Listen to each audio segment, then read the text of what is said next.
حضرت امام حسین رضی اللہ تعالی عنہ آگے بڑھے.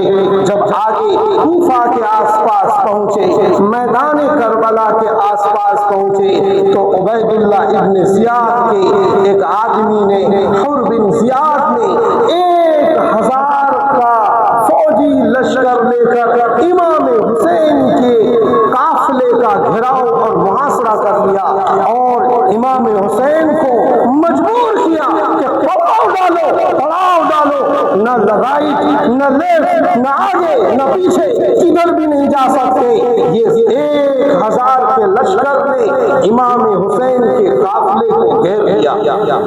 اور پھر 3 محرم کو فوجیوں کا ایک دوسرا ٹکڑا کوفہ کے گورنر عبید اللہ ابن زیاد نے بھیجا اور 5000 کا یہ لشکر تھا، ایک دم ساز و سامان، فوجی ہتھیار کے ساتھ. اور پھر یہ 5000 کا لشکر امام حسین کا جہاں قافلہ تھا وہاں تو پہلے سے 1000 نے گھیر رکھا تھا، 5000 پلس ہو گئے، 6000 کے لشکر نے اب دباؤ بنایا. رات و دن اب میٹنگ ہونے لگی. امام حسین نے عمرو ابن سعد کو یہ خط بھیجا کہ ہم آپ سے پرسنل ملاقات چاہتے ہیں. چنانچہ خیمہ فکس ہوا، امام حسین کی ملاقات ہوئی اور 3 آپشن رکھے، یا تو ہمیں کہاں جانے دو، مدینہ واپس جانے دو، ہم لڑنے نہیں آئے تم سے، ہمیں تو کوفہ والوں نے بلایا اور یہ دلیل، یہ خطوط، یہ تھیلے میں بھر کر تم کوفیوں کا خط میرے پاس آیا ہوا تھا، اسی لیے کہتے ہیں میں آیا نہیں بلایا گیا ہوں. یہ خط دکھایا کہ انہوں نے ہمیں بلایا، ہم تو آنا نہیں چاہتے تھے، چنانچہ ہمیں مدینہ واپس ہو جانے دو، پہلا آپشن تھا. یا پھر ہمیں ڈائریکٹ یزید ابن معاویہ رضی اللہ عنہ سے ملنے دو، یزید سے ہمیں ملنے دو، یا تو ڈائریکٹ یزید سے ہم اپنا معاملہ طے کر لیں گے.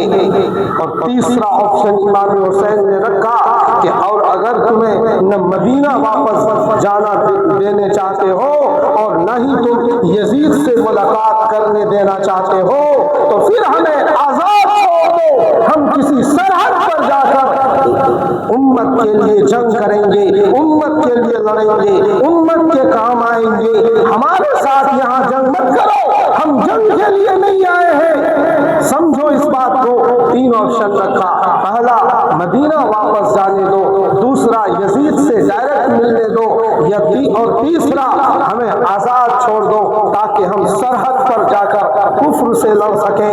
یہ 3 آپشن امام حسین نے دیا. یہ خط عبید اللہ ابن زیاد کو پہنچایا گیا. عبید اللہ ابن زیاد کے پاس شمر ذوالجوشن بیٹھا ہوا تھا. شمر ذوالجوشن نے کہا کہ ہاتھ میں آیا ہوا ہے، اسے واپس نہ چھوڑا جائے، یہ بڑی غلطی ہوگی.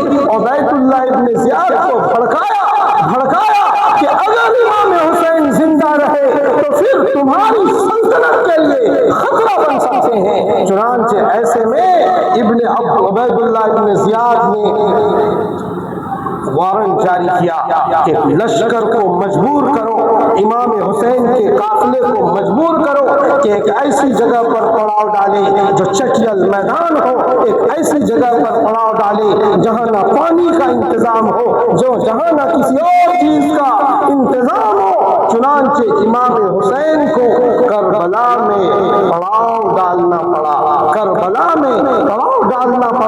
اور یہ اتفاق سے 10 محرم کو لڑائی ہو گئی، جنگ ہو گئی. جنگ کے لیے تو نہ آئے تھے، اگر جنگ کے لیے آتے تو بڑے بڑے کمانڈر کو ساتھ لاتے، اگر جنگ کے لیے آتے تو سپاہیوں اور فوجیوں کا لشکر ہوتا.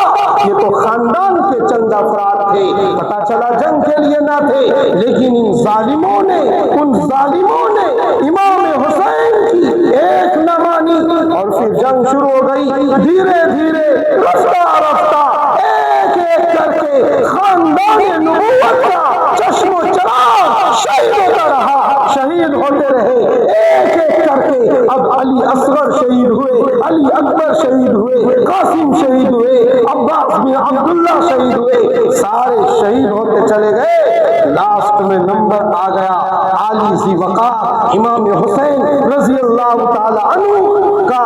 امام حسین نے اپنے گھوڑے پر سوار ہو کر ان کوفیوں کے لشکر کی طرف جا کر ایک تقریر کی، اور اس تقریر کے جملے ایسے ہیں کہ کلیجے منہ کو آ جائیں گے، پیروں کے نیچے سے ایک ایک ایمان والے کی زمین کھسک جائے گی۔ امام محترم نے اعلان کر کے ایک تقریر کی کہ اے کوفہ والو، تم جانتے ہو میرا حسب و نسب کیا ہے، میرے نانا جان محمد عربی صلی اللہ تعالی علیہ وسلم ہے، کیا تم نہیں جانتے کہ میں محمد کا نواسا ہوں؟ کیا تم نہیں جانتے کہ میں فاطمہ کا بیٹا ہوں؟ کیا تم نہیں جانتے کہ میرے چچا سیدنا حضرت حمزہ رضی اللہ تعالی عنہ ہے؟ کیا تم نہیں جانتے کہ میں علی کا بیٹا ہوں؟ کیا تم نہیں جانتے کہ میں سید الشہداء کے ساتھ ساتھ تمام جنت کے نوجوانوں کا